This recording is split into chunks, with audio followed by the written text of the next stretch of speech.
Dacă aș putea da în chirie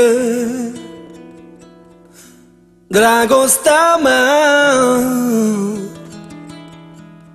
pentru tine.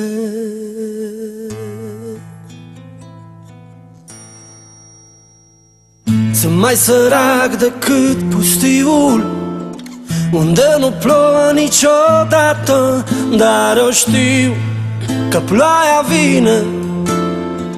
De câte ori te văd, toți îmi spun că în pustiu nu plouă, dar nu cred pe nimeni pentru dragostea mea nebună.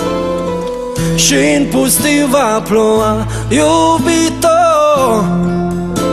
de când te iubesc pe tine, iubito, de când te iubesc știi bine. Dacă aș putea da în chirie dragostea mea pentru tine, iubito, de când te iubesc pe tine, deveneam milionar, dar am ajuns boschetar, iubito, de când te iubesc pe tine, iubito, de când te iubesc știi bine. Mi-am pierdut și mințile, arșița-i mereu în mine, de mă cer cu Dumnezeu, iubito, pentru tine, așteptând din cer să cadă măcar un strop de ploaie.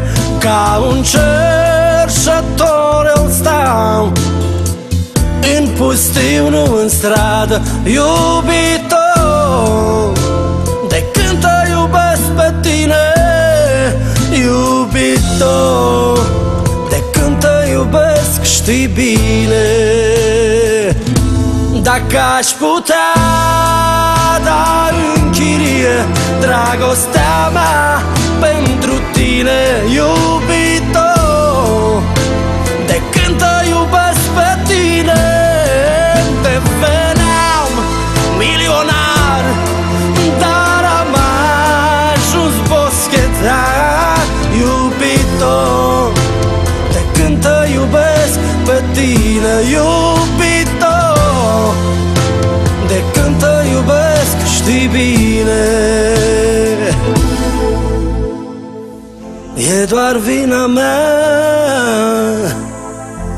am ales pustiul, știam că nu ploaia, dar dragostea ta îmi poate schimba destinul. Dacă aș putea da în chirie dragostea mea pentru tine, iubito, de când te iubesc pe tine, deveneam milionar, dar am ajuns boschetar, iubito, de când te iubesc știi bine. Și mă rog acum de tine să-mi iei dragostea în chirie, iubito, de când te